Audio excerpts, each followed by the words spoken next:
Dear friends of IAEE and dear participants in the 17th World Conference on Earthquake Engineering, I wish to express my sincere welcome to the new IAEE initiative named Meet the Masters. This initiative is in line with IAEE's effort to promote diversity in the research and practice of earthquake engineering and earthquake disaster mitigation.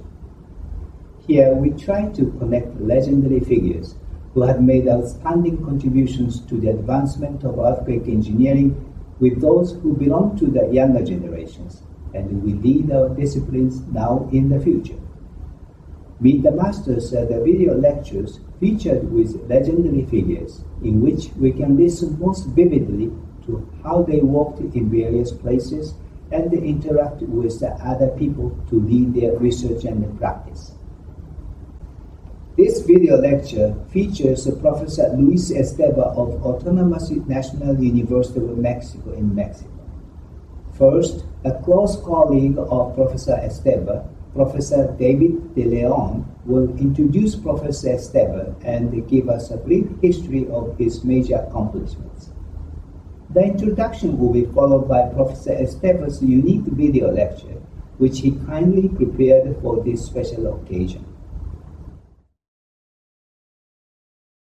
Hello everyone, I am David De Leon. It is my big honor and a pleasure to introduce Professor Esteva in this Meet the Master event in the 17th WCEE.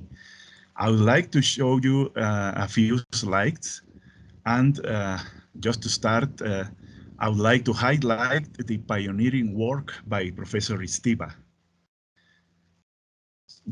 Then some anecdotes and a few last words to introduce the master.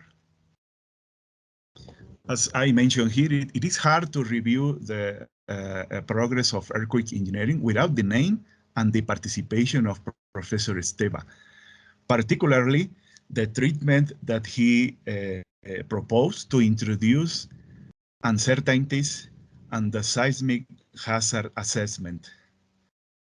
He proposed aleatory uncertainty on the ground motions like 20 years ahead of universal acceptance. His more than 54 years contributions started with the classical and early approach to assess uncertainties involved on the seismic hazard description.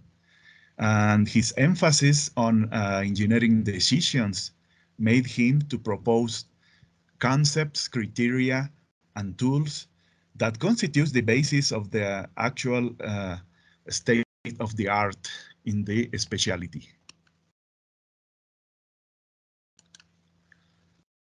These are some of the contributions that he proposed in the 60s. Some of them are criteria to build seismic design spectra.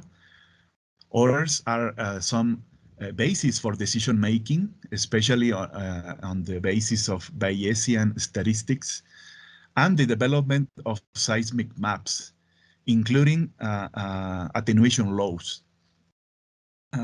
Expressions like this one that relates exceedance rates in terms of vulnerability and hazard occurrence are common in his first proposals, starting 1967 with this criteria for the construction of spectra for seismic design in the Third Pan American Symposium of Structures in Venezuela.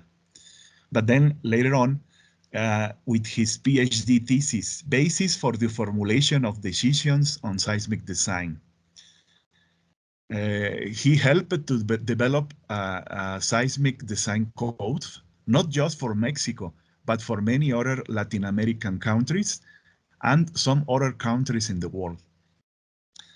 He also contributed on the development of criteria for insurance companies to assess premiums under seismic hazard, like in this blue series of the Institute of Engineering, estimation of probable damages produced by earthquakes on buildings, as early as 1963. Maguire describes very wisely the early history of the contributions on the probabilistic seismic hazard analysis.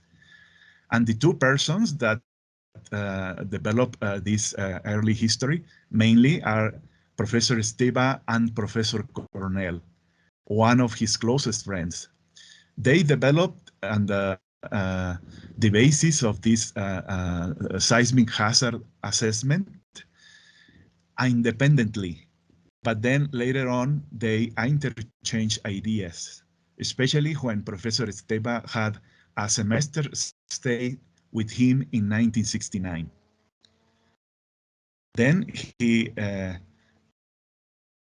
wrote this seismicity from the book Seismic Design and Engineering Decisions, written by edited by Lomnitz and Rosenbluth.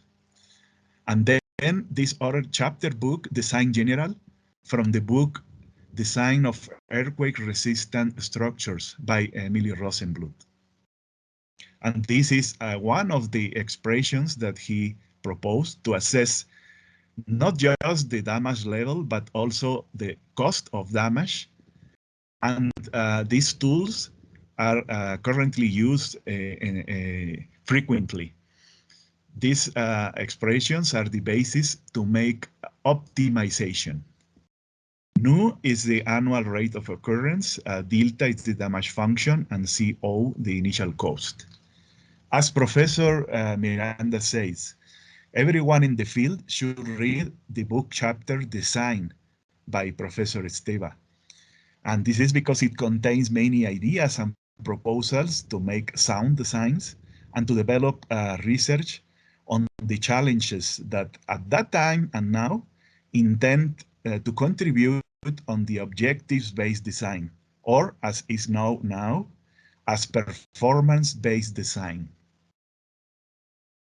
He also proposed closed-form solutions for peak ground acceleration, peak ground velocity, and peak ground displacement based on least squares regressions for earthquakes, and also included the quantification of uncertainties. This was presented as early as 1964 in this spectra for earthquakes on moderate and large distances, published in the journal by Mexican Society of Earthquake Engineering. Then he also contributed on the improvement and updating of initial predictions or initial models with new information throughout the base rule. In 1967, he presented in the 4th World Conference on Earthquake Engineering the seismicity prediction, a Bayesian approach. But he also published for Mexico maps, seismic maps, with return periods 50, 100, and 500 years. This was 1970. Like 20 years after that, the USGS from the US published maps in 1990. This publication, 1970, is a regionalization for Mexico for engineering purposes in the Blue Books by Institute of Engineering.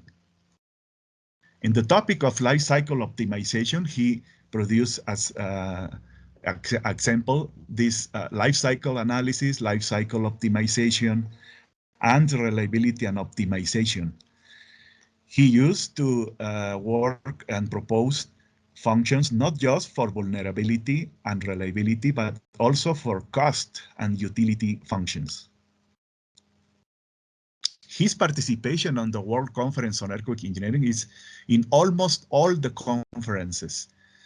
Especially in the 5th one in Rome, he proposed attenuation laws with Professor Villaverde.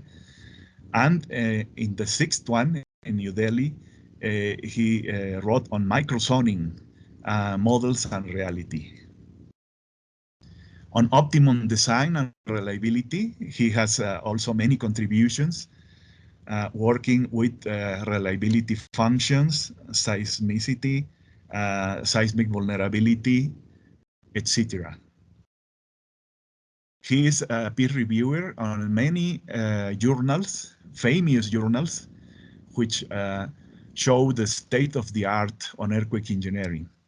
His research combines sharp and robust scientific formulations, but also a fine and expert sense of application to engineering. Indeed, he is a tough reviewer, and probably some of our colleagues are amazed and scared of his revisions. Some distinguished appointments. He was vice president of International Association of Earthquake Engineering and president of the same. Foreign member of the National Academy of Engineering, president of CIRA, among many other appointments. Some anecdotes. In the plane and after the flight. One of his biggest passions is to travel and learn the art and history of the places he visits, and also making friends to interchange ideas. Professor Esteva developed an exceptional skill to quickly adapt to the time of the country he visited. One time he was flying with a Mexican academic group to attend a World Congress.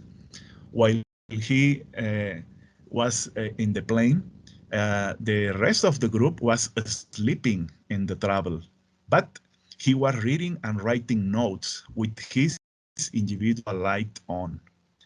Next morning, after inauguration of the World Congress, the young group was constantly yawning, but he was totally fresh, ready to attend the conferences, to have intelligent discussions, and also, after the conference, ready to walk along the city. Sometimes would happen that in the way back home, his students were expecting him to report late to work in the next day. But he, to our surprise, he would start duties at 7 a.m. or even slightly before, full of energy as usual, and as he keeps doing every day. There are few persons that we know that have developed such extraordinary skill. I thank this communication to Professor Sonia Ruiz. And at his office, this is another sample of his personality.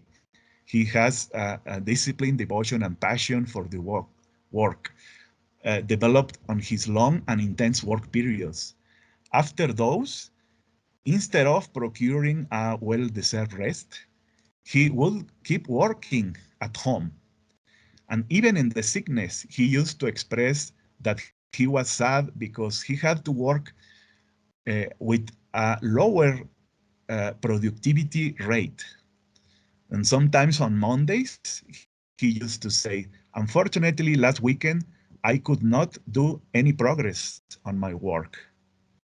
Some other times he would share to us, these days it is becoming harder to attend all the congresses when I receive invitations to go, because there is not enough time to prepare one more original paper for each conference, showing with this his high and strict standard on originality against the each time more common trend of many others to present old material at the congresses. And these are my final words. A small token of appreciation and recognition to Professor Esteva. A master beyond conventional metrics. Like an innocent child without malice, unique and humble character is his. In his person, work and joy found a bliss.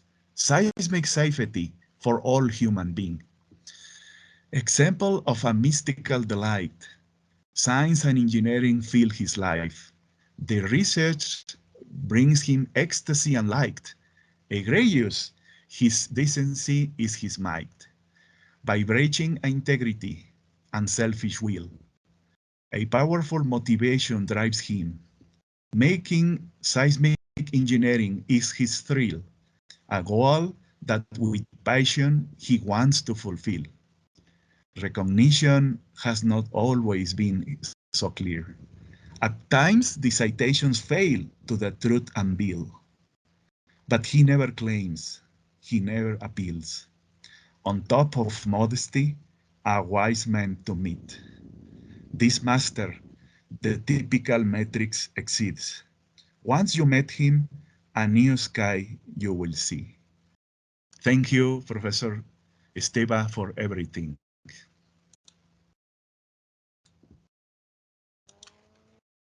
Thank you. Yeah. Ladies and gentlemen,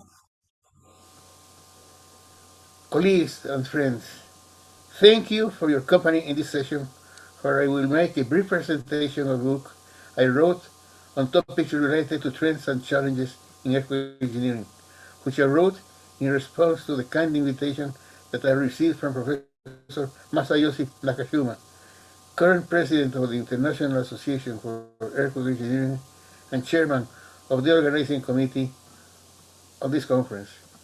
I want to express my gratitude to him for his invitation, which I consider a great honor and a great opportunity to present an overview of some topics that I consider very relevant for research and practice in earthquake engineering. Yeah. Okay. Okay.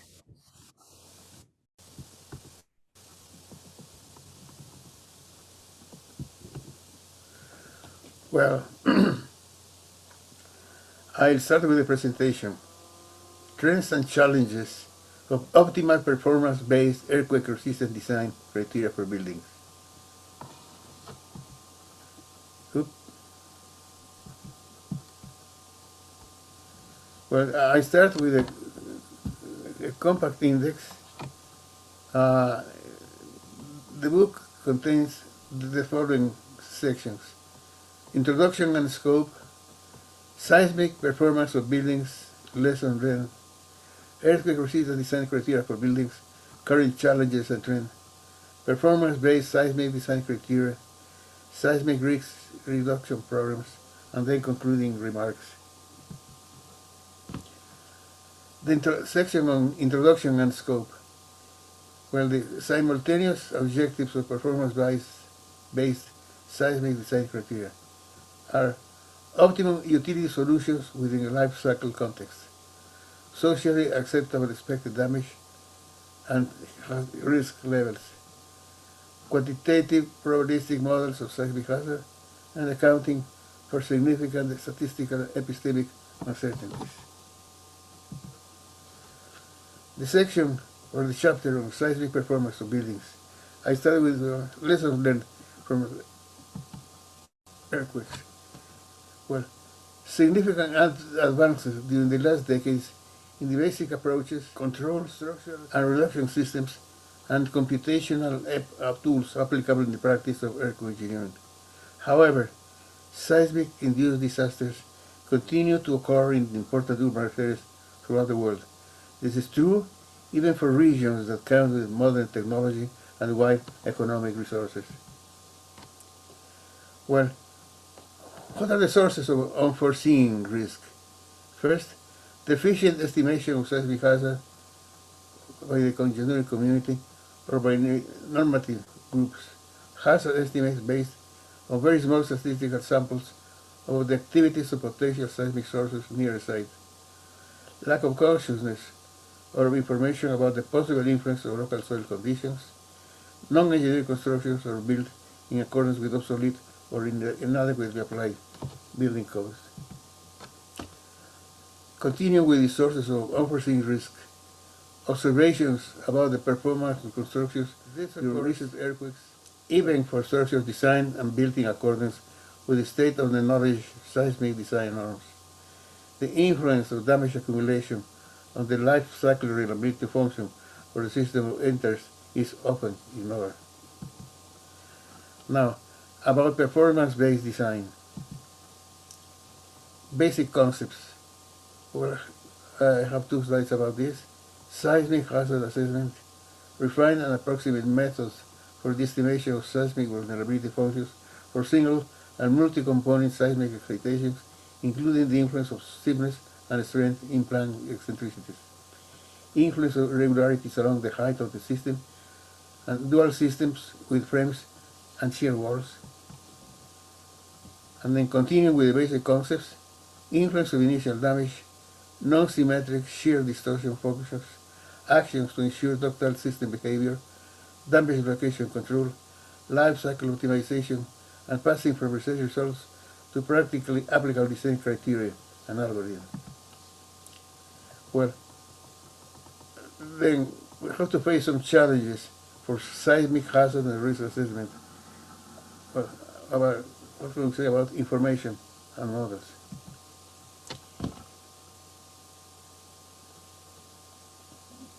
The estimation of seismic hazard at the site usually makes use of different types of direct or indirect information, such as observed seismic intensities, performance of existing constructions, instrumental ground motion records, or mathematical models of the activity of the potential seismic sources near the site, and with intensity attenuation functions relating adequate engineering intensity measures with the magnitude and the site-to-source distance.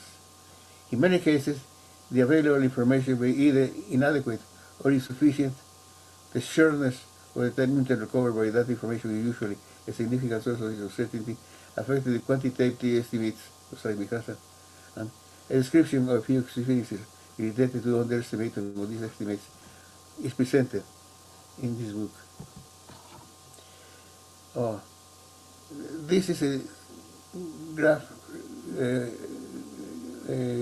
or a lesson learned from the Mexico City 1985, showing the observed and the estimated Fourier acceleration expected.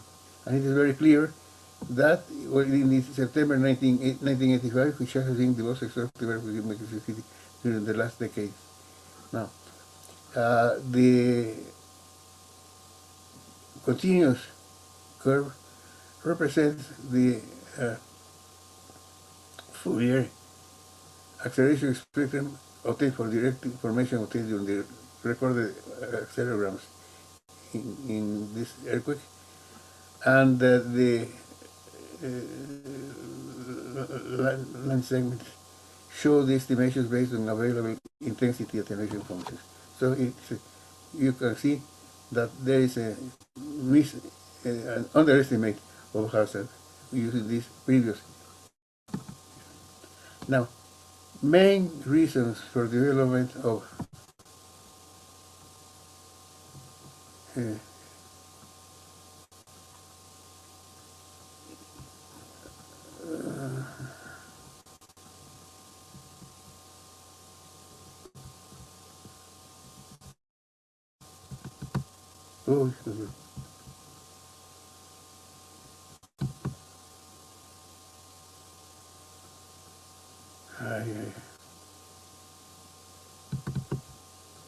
main reasons for development of excessively high vulnerability functions in existing structural systems, or faulty engineering practice, either in the design process or during the construction and quality control activities, non-compliance with standing building code requirements, including design mistakes in their application, or conscious neglect of details wrongly taken by the designer as irrelevant, too complicated, or too expensive to implement, and more often than desirable, applicable seismic design regulations and generally accepted design and construction guidelines are deficient, outdated, or established from the information resulting from an event with a ground motion intensity lower than that of the seismic event considered.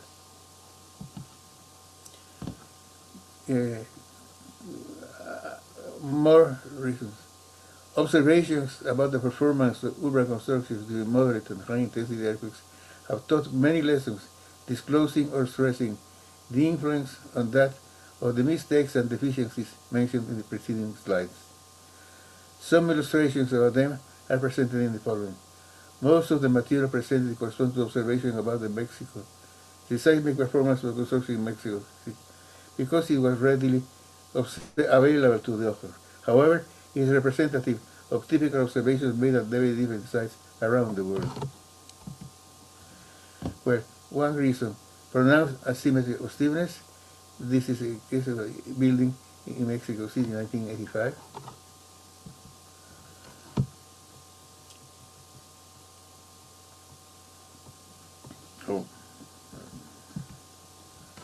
Corner building with infill masonry walls in edge frames away from the street facade, generating high Typical weak ground story in Mexico City in 1985. Collapse of weak ground story of building with survival of upper stories. This is the case observed in the Gujarat earthquake of 2001. Shear failure of masonry elements. At the left you can see some infill elements in Mexico City in 1985 and the failure of structural shear walls in Gujarat 2001. Some cases of brittle failure of short columns, that is also a type of failure very often. You can see some photographs of the damage in Concepcion, Chile in 2010, the Mingled earthquake in 2003, and Mexico City in 1985, brittle failure of short columns. Impact between adjacent buildings, Mexico City 1985. Foundation failure, you can see, Mexico City 1985. Punching of waffle slabs in Mexico City 1985. Problems about connections and details in Big Hole in 2003 and Adana, Ceylan, Turkey in 1999. Collapse of tall buildings with discontinued structural wall at one corner. This happened in Chile in 2001, 2010. Damaging contents, as you can see. Now,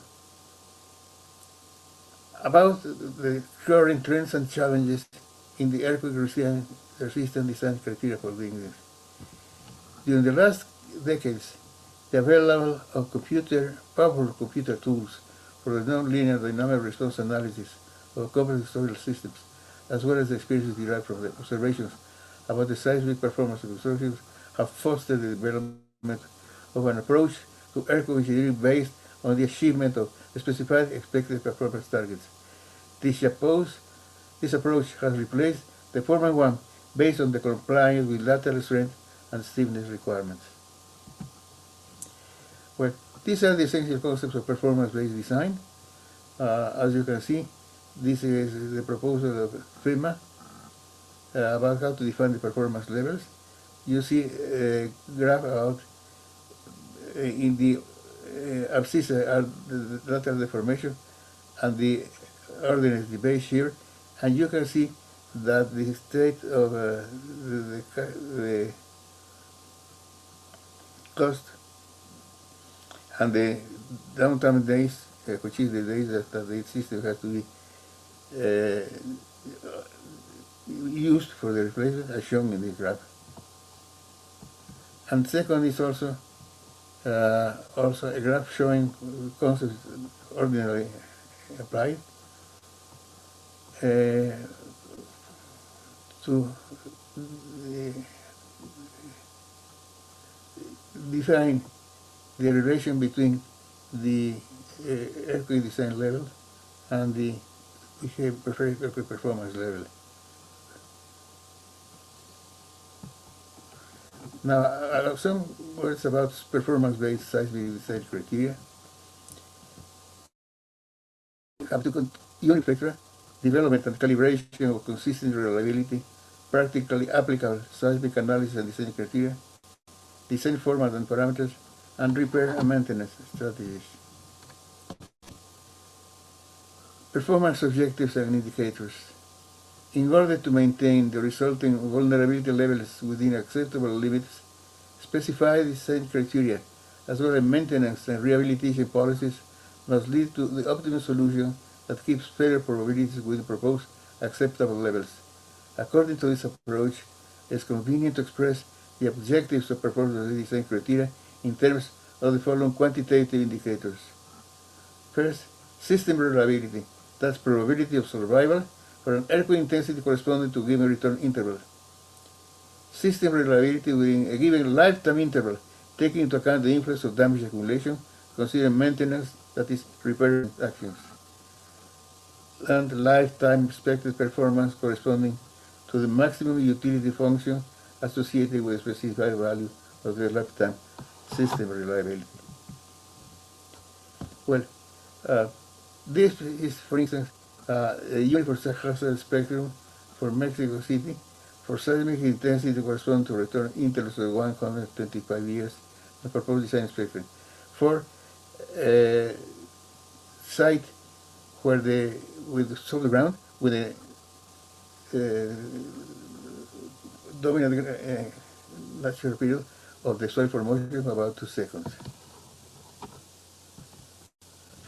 Now, development and calibration of specified reliability, practically applicable seismic analysis and design criteria. This is the formulation.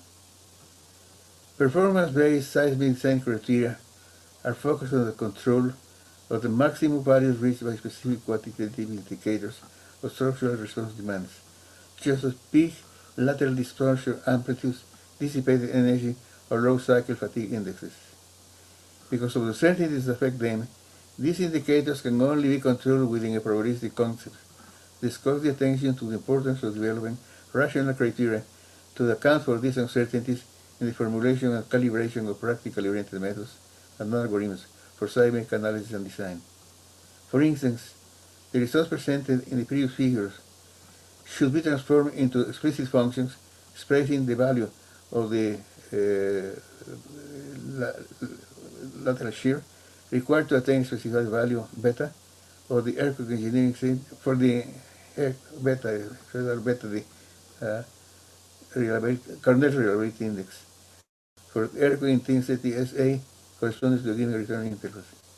Because of these functions of this type should cover a wide number of cases that are included in a given family, the information required for the establishment must be developed through parametric study, covering sufficiently wide ranges of values, all the variables that can have a significant influence on the values that may be reached by the performance indicators adopted. About design format and parameters. Linear response spectra, specified in simple format, for instance a plateau, covering the uniform causal spectrum corresponding to the selected return interval of intensity adopted for the purpose of the reliability targets adopted. The width of this plateau must account for uncertainties about the dynamic response properties of the system considered. These properties result from the combination of the gravitational loads and of the mechanical properties of the members of the system. Reduction factors Q intended to account for ductile deformation capacity and overstrength of the system, and maximum lateral distortions Y max for the design spectrum corresponding to specified center reduction factor Q. Repair and maintenance strategies.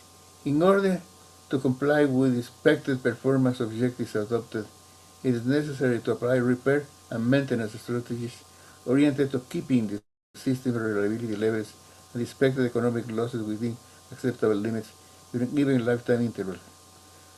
For this purpose, it is necessary to count with information about the evolution of the mechanical properties of the system, including the influence of damage accumulation, which may result from the actions of seismic excitations or from other types of accidental perturbations.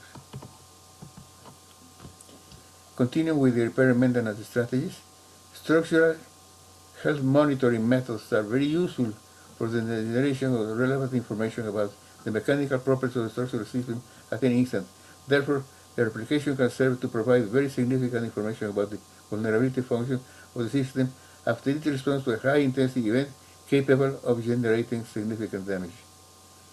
Making optimal repair and maintenance strategies imply determining acceptable levels of reduction in the ordinaries of the seismic reliability functions and increase in the expected damage functions for given intensities and therefore in the present value of expected losses during the system lifetime.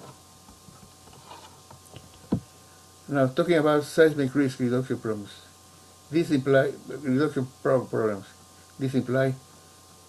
assessing seismic vulnerability and risk, ensuring code compliance with risk control, and taking care about non-engineered constructions.